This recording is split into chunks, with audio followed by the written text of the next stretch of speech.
பிரியமானவர்களே, நாம் ஒவ்வொரு நாளும் இந்த நாட்களிலே இயேசு கிறிஸ்துவனுடைய பண்புகளை நாம் தியானித்துக் கொண்டிருக்கிறோம்.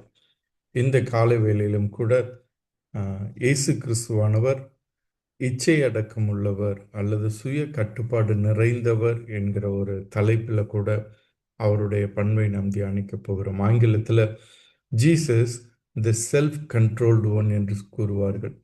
ஜீசஸ் த செல்ஃப் கண்ட்ரோல்டு ஒன். மத்தேயு 26வது அதிகாரம் 53வது வசனம், நான் இப்பொழுது என் பிதாவை வேண்டிக் கொண்டால் அவர் 12 லேகியோனுக்கு அதிகமான தூதரை என்னிடத்தில் அனுப்ப மாட்டார் என்று நினைக்கிறாயா? இந்த வசனம் நமக்கு ஞாபகம் இருக்கும். இயேசு கிறிஸ்துவானவர் கெத்செமனே தோட்டத்தில் ஜெபித்து முடித்து என்னுடைய வேலை வந்துவிட்டேன்னு சொல்லி அவர் சீஷர்களோடு கூட கிளம்பும்போது யூதாஸ் காரியோத்து அங்கு வந்து அந்த ரோம வீரர்களோடு கூட அல்லது போர் சேவகர்களோடு கூட வந்து அவரை காட்டி கொடுக்கிறத நாம் பார்க்கிறோம். அப்பொழுது அவரை கைது செய்ய முற்படும் போது பேதுருவானவர் அங்க இருக்கிற ஒருவருடைய பட்டயத்தை உருவி அங்க ஒரு போர் சேவகருடைய காதை அவர் அறுத்து விடுகிறார். அந்த நேரத்துல பேதுருவினிடத்துல இயேசு கிறிஸ்து சொல்லுகிற அந்த காரியம் இதுதான்.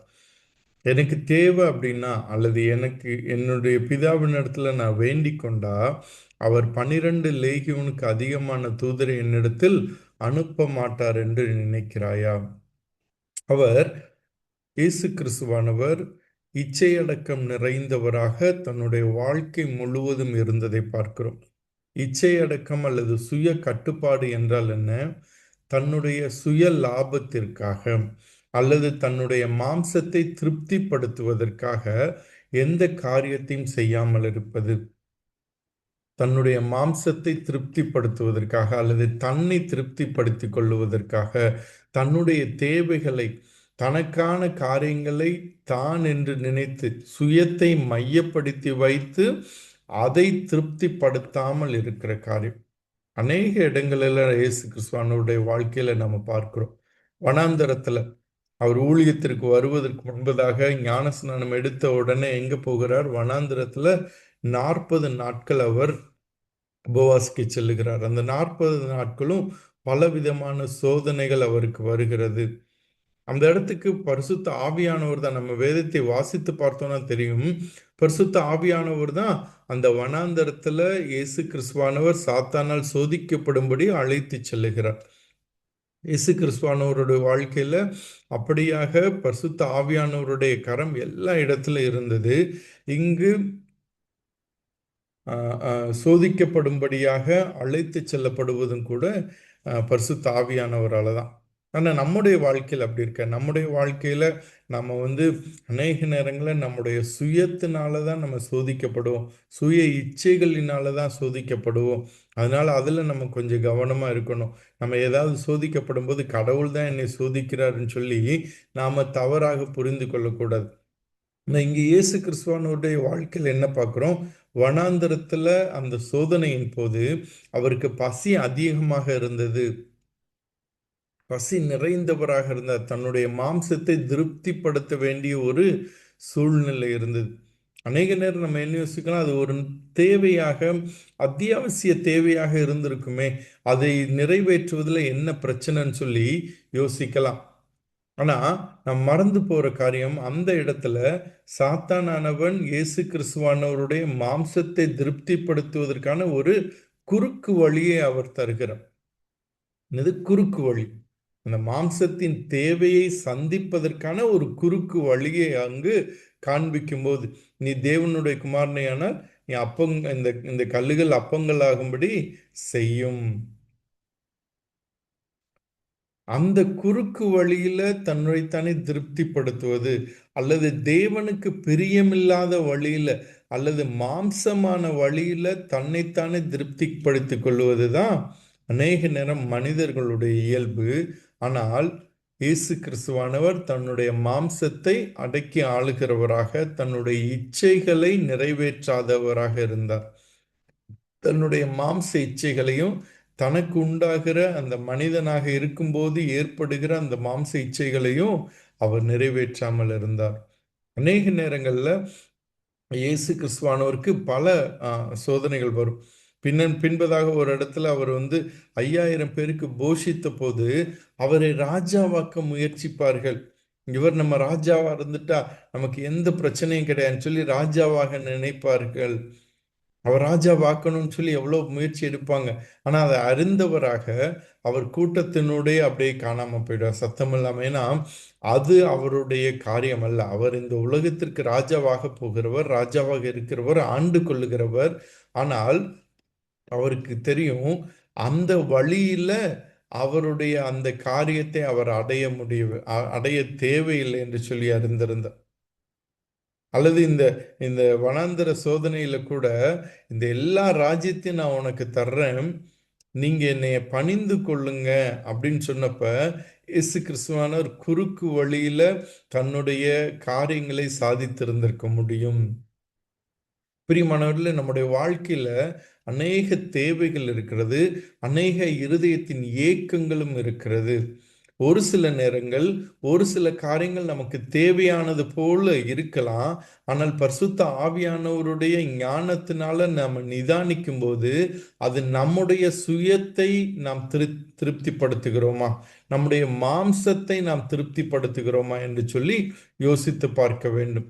ஏனென்று சொன்னால் பல இடங்களில் இயேசு கிறிஸ்துவானவருடைய வாழ்க்கையில இப்படிப்பட்ட ஒரு தெரிந்தெடுப்பு வந்தது, தெரிந்தெடுப்பு வருகிறத நம்ம பார்க்க முடியும். அந்த தெரிந்தெடுப்புகள்ல அவர் பரிசுத்த ஆவியானவரின் ஞானத்தினால பரிசுத்த ஆவியானவரை கொண்டு எது பிதாவின் சித்தமோ, எது பிதாவின் வேலையோ அந்த காரியத்திற்கு தன்னைத்தானே விட்டு கொடுத்தார். அதை தான் நம்ம இச்சை அடக்கம் என்று சொல்லுகிறோம், அதை தான் சுய கட்டுப்பாடு என்று சொல்லுகிறோம். இயேசு கிறிஸ்து இச்சை அடக்கம் உள்ளவராக, தன்னுடைய மாம்சத்தின் இச்சைகளுக்கு தன்னை விற்று போடாதவராக அல்லது தன்னுடைய மாம்சத்தின் இச்சைகளை திருப்திப்படுத்தாதவராக பிதாவின் சித்தத்திற்கு கீழ்ப்படிந்தார். பிதாவின் சித்தத்திற்கு கீழ்ப்படிந்தார். எடுத்துக்காட்டாக ஒவ்வொரு காரியத்திலையும் இன்னைக்கு நம்ம ஆண்டவருக்காக வாழணுமா, நம்முடைய சுயத்தை திருப்திப்படுத்தணுமா? சுயம் அநேக காரியங்களை வாஞ்சிக்கும், சுயம் அநேக காரியங்களை தேடும். நம்மகிட்ட யாராவது ஏதாவது பேசிட்டா உடனே பதில் தரணும்னு சொல்லி சுயம் சொல்லும். நீ அவங்கள விட்டுடாத, அவங்க இப்படி பேசுனாங்கல்ல, நீ நல்லா தானே சொல்லியிருக்க, உனக்கு நல்லது சொல்றப்ப, மற்றவங்களுக்காக நல்லது நினைச்சு நீ சொல்றப்ப அவங்க இப்படி சொன்னாங்கன்னா நீ விட்டுடாத. அல்லது ஒரு ஒரு ஒரு ஒரு தவறு இருக்கும்போது அந்த தவறை எப்படி சரி செய்யறோம்? அநேக காரியங்கள்ல நம்ம சுயத்தை நம்ம முக்கியமா நம்முடைய வார்த்தைகள் எப்படிப்பட்ட வார்த்தைகளாக இருக்கிறது? அநேக நேரங்கள்ல நம்ம பேசுகிற வார்த்தைகள் நம்முடைய சுயத்தை திருப்திப்படுத்துகிற கடுமையான, கோபமான, எரிச்சலாக வார்த்தைகளாக இருந்து அது வெளியே வரும்போது மற்றவர்களை உடைத்து விடுகிறதா? ஆண்டவர் நம்மை உடைப்பார், நிச்சயமாக ஆண்டவர் நம்மை உடைப்பார். ஆனால் அவரால் உருவாக்கவும் முடியும். ஆனா மனுஷீகமா மாம்சத்தின் காரியத்தினால நிறைந்தவர்களாக நம்ம பேசுகிற அநேக காரியங்கள், அநேக வார்த்தைகள் மற்றவர்களை தேவையில்லாத நேரத்துல தேவையில்லாதபடி உடைத்து விடுகிறதோ என்று சொல்லி நாம் யோசித்து பார்க்கணும். நம்முடைய பிள்ளைகளாக இருக்கலாம், நம்முடைய உடன் பிறந்த சகோதர சகோதரிகளாக இருக்கலாம்.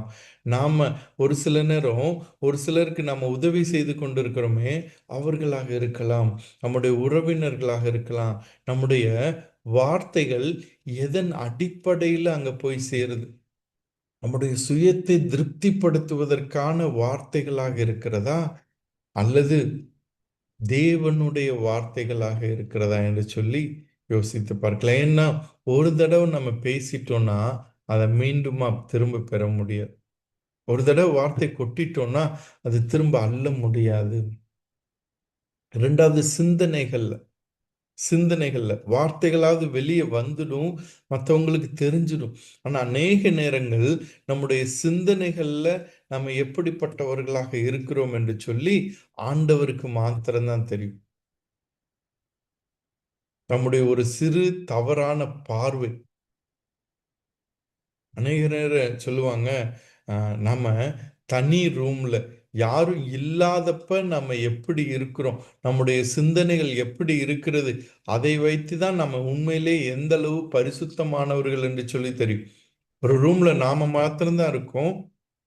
நம்ம கிட்ட மொபைல் இருக்கு, நம்மகிட்ட டிவி இருக்கு, நம்ம எதை வேணாலும் பார்க்கலாம், யாருக்குமே தெரியாது நம்ம என்ன பண்றோம். தேவனுக்கு மாத்திரமே தெரியும். அதுல நாம நம்முடைய சுயத்தை நாம திருப்திப்படுத்த முயற்சிக்கிறோமா? அல்லது ஒரு சில நேரம் சொல்லுவாங்க, முதல் பார்வை பாவமாக இருக்காது, ஆனால் இரண்டாவது பார்வை பாவமாக மாறுவதற்கு வாய்ப்புண்டு. ஒரு சில நேரம் ஒரு சில காரியங்களை திரும்பவுமா பார்க்கணும்னு தோணும். தேவையில்லாத ஒரு சில இடங்கள், தேவையில்லாத ஒரு சில காரியங்கள், தேவையில்லாத ஒரு சில படங்கள், தேவையில்லாத ஒரு சில மனிதர்களை பார்க்கும் போது நம்முடைய கண்கள் அங்கு இழுக்கும். திரும்பி பாரு. நம்முடைய சிந்தனை, நீ இதை யோசி, இது இப்படி யோசித்து பாரு, பகல் கனவு காண்பு, இப்படி யோசித்து பாரு. இந்த காரியத்தை நீ வெளியே செய்ய முடியாது, ஆனா உன்னுடைய சிந்தனையில நீ அனுபவிக்கலாம். பிரியமானவர்களே, அதுவும் மிகவும் முக்கியமான காரியம். மிகவும் முக்கியமான காரியம். நம்முடைய வாழ்க்கையில கிறிஸ்துவை பின்பற்றுகிறவர்களாக நம்முடைய உணர்ச்சிகளையும் நம்முடைய சிந்தனைகளையும் கட்டுப்பாடோடு வைத்திருக்க நாம் பரிசுத்த ஆவியானவரிடத்துல உதவி கேட்கணும். ஆண்டவர் பிரியமானவர்களே, அநேக நேரம் நம்ம நம்முடைய சுயத்தை நம்பி, சுய பலத்தை நம்பி, சுய ஞானத்தை நம்பி நாம் பேசிக் கொண்டிருக்கிறோம், நாம் சிந்தித்துக் கொண்டிருக்கிறோம், நாம் செயல்பட்டு கொண்டிருக்கிறோம். அது தேவனுக்கு பிரியமான வழியில் இருக்கிறதா, தேவனை மகிமைப்படுத்துகிற வழியில் இருக்கிறதா, அல்லது அந்த இடத்துல இயேசு கிறிஸ்துவானவர் இருந்தா இந்த காரியத்தை செய்வாரா? இயேசு கிறிஸ்துவானவர் நான் இருக்கிற சூழ்நிலையில, நான் இருக்கிற அந்த இடத்துல, நான் இருக்கிற ஒரு நபராக இயேசு கிறிஸ்துவானவர் இருந்தா அவர் என்ன காரியத்தை சிந்திப்பார், என்ன காரியத்தை பேசுவார்? அதுதான் நம்ம ஒவ்வொரு நாளும் ஒவ்வொரு காரியத்திலையும் நம்ம யோசிக்க வேண்டிய காரியம். இயேசு கிறிஸ்துவானவர் என்ன செஞ்சிருப்பார், இதை எப்படி பேசி இருந்திருப்பார், இதை எப்படி செஞ்சிருப்பாரு, இதை எப்படி யோசிச்சிருந்திருப்பாரு. ஸோ ஒவ்வொரு நாளும் நம்ம என்ன செய்ய வேண்டும், ஆண்டவருடைய சமூகத்துல ஆண்டவரே, இந்த நாளில் நான் இச்சை அடக்கம் உள்ளவனாக, இச்சை அடக்கம் உள்ளவளாக தொடர்ந்து இருப்பதற்கு என்னுடைய சுயத்தை நான் திருப்திப்படுத்தாதபடி, என்னுடைய மாம்சத்தை நான் திருப்திப்படுத்தாதபடிக்கு, என்னுடைய கோபத்தையும் கோபமான உணர்ச்சிகளையும் என்னுடைய கோபமான சிந்தனைகளையும் கோபமான வார்த்தைகளையும் நீர் அடக்கி ஆளும்படியாக உம்முடைய கரத்துல விட்டு கொடுக்கிறேன் என்று சொல்லி ஆண்டவருடைய சமூகத்துல நாம விட்டு கொடுக்க முடியுமா? என்னென்று சொன்னால், பவுல் கலாத்தியருக்கு எழுதும்போது கலாத்தியர் 5 ஆவியின் கனியை குறித்து எழுதும் பொழுது என்ன சொல்லுகிறார்? சுய இச்சை அடக்கத்தையும் ஒரு ஆவியின் கனியாக சொல்லுகிறார். ஆவியின் கனியில ஒரு அங்கமாக இச்சை அடக்கத்தையும் அவர் கூறுகிறதை பார்க்க முடிகிறது. ஏனென்று சொன்னால், இச்சை அடக்கம் இல்லாதபடிக்கு நம்ம அநேகர் இயேசு கிறிஸ்துவானவரை விட்டு விலகி விடுவோம். இச்சையடக்கம் இல்லாதபடிக்கு நாம் நம்முடைய வாழ்க்கையும் உடைத்து கொண்டு மற்றவர்களுடைய வாழ்க்கையும் நாம உடைத்துடுவதற்கு அநேக வாய்ப்புகள் இருக்கிறது. ஏனென்று சொன்னால், இந்த சுயத்தை, இந்த மாம்சத்தை இந்த சாத்தானவன் தூண்டிக்கொண்டே இருப்பான். அல்லது இந்த மாம்சம் விழுந்திருக்கிறபடியினால, இந்த மாம்சம் பாவத்திற்கு ஏற்றபடியினால எளிதாக நாம விழுந்து விடுவதற்கு அநேக வாய்ப்புகள் உண்டு. அந்த காரியம் எங்க ஆரம்பிக்க தெரியுமா? காலையில, அதிகாலையில எழுந்த உடனே நம்ம தேவனை தேடுகிறோமா, அல்லது நம்முடைய மாம்சத்தை திருப்திப்படுத்தும்படியான மொபைல் எடுத்து வாட்ஸ்அப்பையோ, அன்னைக்கான நியூஸையோ, அன்னைக்கான காரியங்களையோ நம்ம பார்க்க ஆரம்பிக்கிறோம். ரொம்ப சிம்பிளான காரியம். மனசு சொல்லும், எத்தனை பேருக்கு நீ ஃப்ரெண்ட்ஸுக்கெல்லாம் மெசேஜ் போடு, குட் மார்னிங் போடு, அதை அனுப்பு, இதை அனுப்பு, அல்லது இப்போ ஸ்டேட்டஸ் வை, இந்த ஸ்டேட்டஸ் வை, அந்த ஸ்டேட்டஸ் வை. அதுல நம்ம ரொம்ப மெனக்கெடுவோம். அதுல நம்ம ரொம்ப காரியங்களை யோசிப்போம். ஒரு சிலர் என்ன பண்ணுவோம், அஹ், வசனங்களை தான் வாசிக்கிறோம் அல்லது பாடல்கள் தான் கேட்குறோம்னு சொல்லி நிறைய நேரம் நம்ம ஸ்பெண்ட் பண்றது, தேவனுடைய சமூகத்துல நேரத்தை செலவழிக்காதபடிக்கு மற்ற காரியங்கள் மூலமாக நம்மை நாமே திருப்திப்படுத்திக் கொள்வது. அங்கதான் நம்முடைய யுத்தம் ஜெயிக்குமா தோற்குமா அப்படின்னு சொல்லி நம்ம தீர்மானிக்கிறோம் பிரியமானவர்களே. அந்த நாளுடைய யுத்தம், ஒவ்வொரு நாளுக்கும் ஒரு போராட்டம் உண்டு. அந்த நாளுக்குரிய போராட்டத்தை நம்ம எப்படி ஜெயிக்க போகிறோம் என்கிற அந்த இச்சை அடக்கம் எப்படி, முதலாவது நான் தேவனை தேடி தேவனுடைய சமூகத்துல நான் தேவனுடைய வார்த்தையில தியானித்து எனக்கான ஆவிக்குரிய உணவை நான் பெற்றுக்கொள்ளுகிறேனா, அப்படி அந்த ஆவிக்குரிய உணவை பெற்றுக்கொண்டால் நிச்சயமாக அந்த நாளில் என்னுடைய இச்சை அடக்கத்திற்கு ஒரு ஒரு ஒரு படி பூஸ்ட் எக்ஸ்ட்ரா கிடைக்கும். கொஞ்சம் பலன் அதிகமாக இருக்கும். வருகிற காரியங்களை சரியானபடி நிதானிக்கிறதுக்கு ஆண்டவர் எனக்கு கற்றுத்தருவார். சரியானபடி நிதானித்து சரியானபடி பதில் சொல்லுவதற்கு, சரியான காரியங்களை சிந்திப்பதற்கான வழி தேவன் இந்த வார்த்தை மூலமாக, தேவனுடைய வசனத்தின் மூலமாக நம் கற்றுக் கொடுப்பார். நாம நம்முடைய யுத்தத்துல, சாத்தானுக்கு எதிரான யுத்தத்துல, இந்த சுயத்திற்கு எதிரான யுத்தத்துல நம்ம நிலைத்து நிற்க முடியும், போராட முடியும். அநேக நேரம் அதுக்கே நமக்கு நேரம் இல்லை. ஆண்டவருக்கே நேரம் தராதபடிக்கு நம்ம அந்த நாளுக்குள்ளாக கடந்து செல்லும் போது எளிதாக நாம் விழுந்து விடுவோம். எளிதாக இச்சை அடக்கம் இல்லாதவர்களாக மாறி நம்முடைய வாழ்க்கையும் உடைத்து கொண்டு மற்றவர்களுடைய வாழ்க்கையும் நாம் உடைத்து கொண்டிருப்போம் பிரியமானவர்களே. ஆனாலும் கூட இயேசு கிறிஸ்துவானவர் இச்சை அடக்கம் உள்ளவராக இருந்தார். ஒவ்வொருவருக்கும் ஒவ்வொரு பகுதியா இருக்கலாம். எல்லாருக்கும் ஒரே காரியம் போராட்டமாக இருக்காது. ஒவ்வொருவருக்கும் ஏதோ ஒரு பகுதியில இச்சை அடக்கம் தேவைப்படலாம். அது வார்த்தைகளாக இருக்கலாம், சிந்தனைகளாக இருக்கலாம், செயல்களாக இருக்கலாம், தேவனை தேடாத ஒரு காரியமாக இருக்கலாம், தேவனை தேடினாலும் சுயத்தை திருப்திப்படுத்துகிற ஒரு காரியமாக இருக்கலாம், திரும்ப உடனே கொடுக்கணும்னு நினைக்கிற காரியமா இருக்கலாம், ரியாக்ட் பண்ற காரியமா இருக்கலாம், கோபப்படுகிற காரியமா இருக்கலாம், சிந்திக்காம கோபப்படுகிற காரியமா இருக்கலாம். அநேக காரியங்கள் இருக்கிறது. இன்னைக்கு இந்த காலை வேளையில இந்த இயேசு கிறிஸ்துவானவரை பின்பற்ற வேண்டும் என்று சொல்லி யோசிக்கிற நாம் எந்த பகுதியில இந்த இச்சை அடக்கத்தை நாம கடைபிடிக்க வேண்டியிருக்கு பிரியமானவர்களே? எந்த பகுதியை நாம தேவனுடைய சமூகத்துல கொடுத்து, ஆண்டவரே இந்த காரியத்துல இந்த பகுதியில நான் இச்சையடக்கம் உள்ளவனாக, இச்சையடக்கம் உள்ளவளாக இருக்க எனக்கு உதவி செய்யும் என்று சொல்லி நம்ம ஆண்டவரிடத்துல கேட்கிறோம். எந்த பகுதியில் ஆண்டவர் நம்முடைய இச்சைகளை அடக்கி ஆள வேண்டும் என்று சொல்லி நாம் வாஞ்சிக்கிறோம், அந்த பகுதியை ஆண்டவருடைய கரத்துல கொடுக்கலாம், ஆண்டவருடைய ஆளுகைக்குள்ளாக விட்டு கொடுக்கலாம். என்னன்னு சொன்னால் நம்முடைய தேவன் அந்த காரியத்துல நமக்கு ஜெயத்தை தர முடியும். பரிசுத்த ஆவியானவருடைய பிரசன்னத்துல, அவருடைய ஞானத்தினால நமக்கு இந்த ஆண்டவர் இயேசு கிறிஸ்துவை போல நாமும் இச்சையடக்கம் உள்ளவர்களாக அந்த ஆவியின் கனியை சுமந்தவர்களாக நாம் இருக்க முடியும். அநேகர் விழுந்து போகிற காரியம் இதுதான்.